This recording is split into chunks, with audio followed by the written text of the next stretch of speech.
I'm Rob Stonehouse. I'm a senior producer at XTRA, and what that kind of involves is I basically do the music for the station. So I talk to record labels, I talk to the pluggers, and basically collate all the music and make sure it sounds good on the station. Yeah, I'd always wanted to work in the music industry, like the wider kind of music industry. What really helped me was kind of getting involved while I was at uni at student radio. I was involved at University Radio York. A lot of what I learned was how to kind of manage different people, so I became the student radio station manager. So I was kind of running different presenters, getting all the producers together. We did loads of events. That's where like the big experience and the big music came from. Going from an internship, an unpaid internship, into a paid role is like really difficult. What I managed to do was I just lived at home and I paid my mum whatever I could doing other jobs and all the rest of it, and just kind of relied on that support network. And then whenever outside of my internship was like Monday to Friday, I'd say try and come in on weekends and do extra paid shifts there and here, and just really try and push and push and push. I was lucky because the station was growing at the time, so when the opportunity came, they were like, oh hey, that guy's been doing loads of extra stuff, let's actually start paying him. So working as just a regular content producer, a lot of what you do is you look at day to day. So like you kind of turn up on Monday and you think, right, what are we going to do on Monday's show for kind of in the evenings or drives or whatever show that you've got.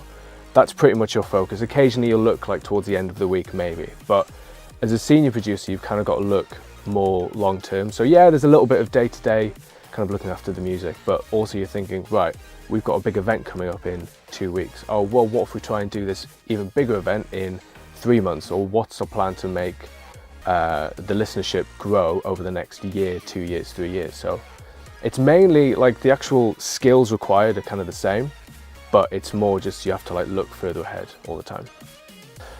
So when I first started kind of getting really into radio in like 2012 out of uni, social media was still there. It was, you know, Twitter was still there, Instagram was there, Snapchat was still there. So the tools were still the same, but the focus of it wasn't there. So like the attitude was to social media in terms of radio was, oh, it's a nice little extra add-on.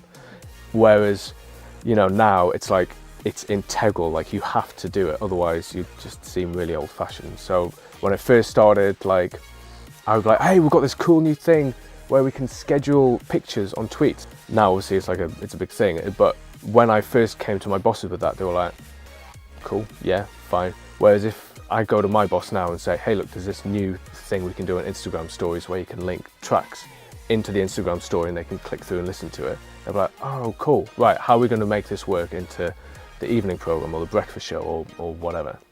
Literally every single part of everyone's life relies on some sort of social media or interactivity, you know, through the internet or whatever.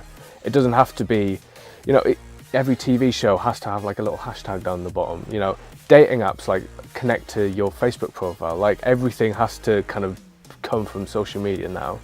So there's no reason in trying to think that radio is any different. Of course, like once we've got them in, if they're listening in the car or they're listening wherever, then that's great. They can kind of connect to us through, you know, the radio waves or whatever. But to get people involved, you just have to.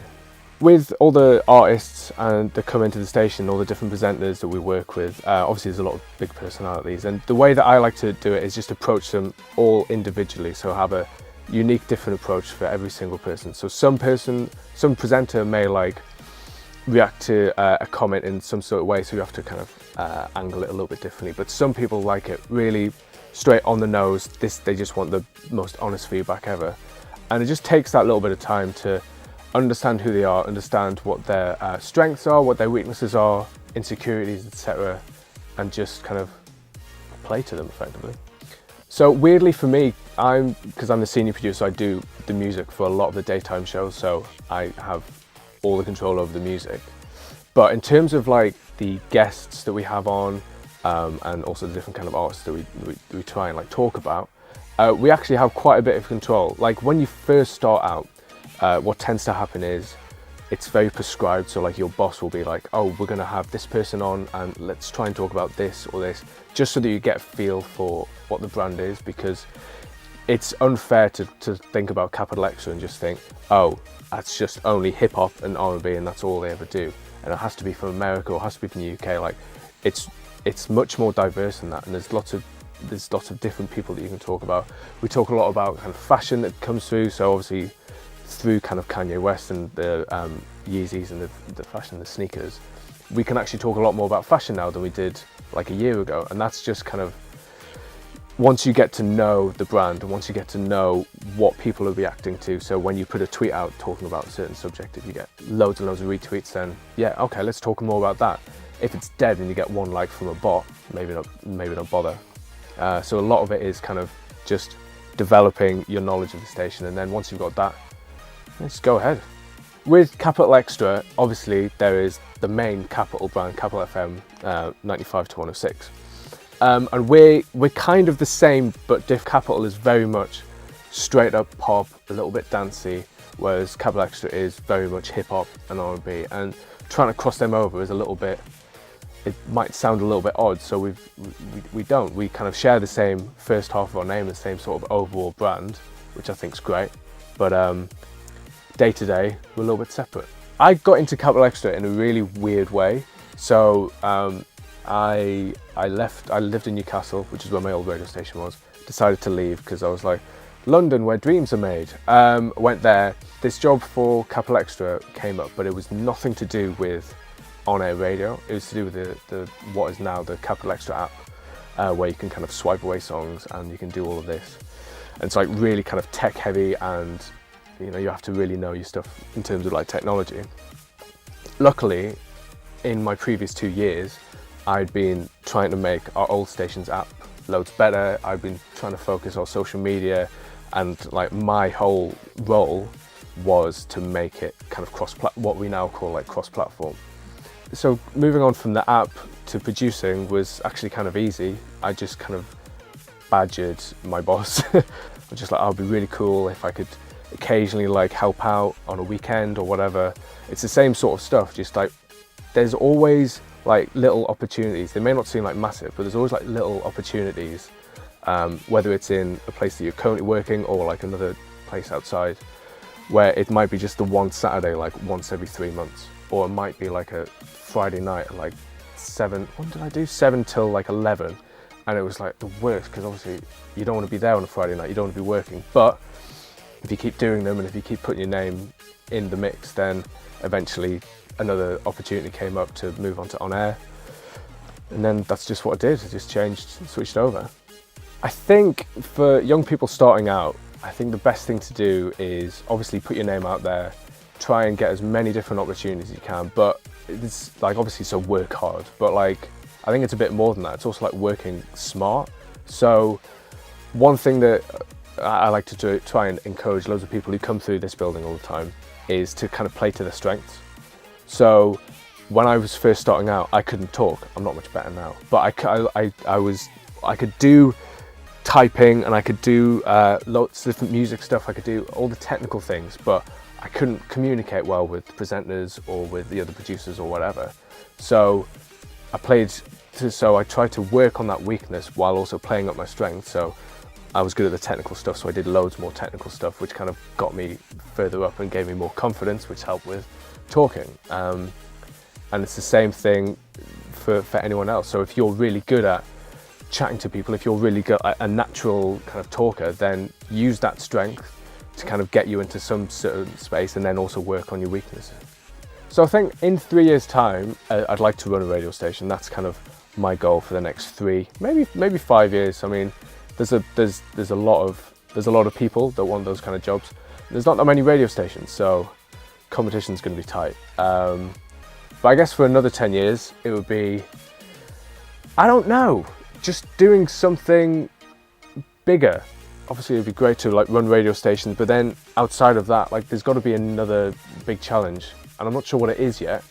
So outside of like the normal 9 to 5 office working hours, there's actually quite a bit of extra work to do, but it doesn't ever really feel like work if you really love it. So I listen to all the other stations in this building as well, but it doesn't really seem that much like work. But it's to kind of keep an eye on what other people are doing. If something somebody does something that like really catches your ear and thinks, oh, that's a really cool way of doing something. It's nice to, don't want to say steal ideas, but you know, take inspiration. And also like there are some occasions where, I don't know, an artist will just decide to randomly drop a song on a Saturday morning at 6 a.m. I've got to listen to it, I've got to make sure it's good enough, and then I've got to redo the whole weekend's worth of music and Mondays, and just so that we're relevant, because everyone else will be doing it. So Kiss will be doing it, Radio 1 might be doing it. Like if we're not playing that brand new song which is really hot and everyone's talking about, then you're behind. So there's a little bit of that, but it doesn't ever really feel like work.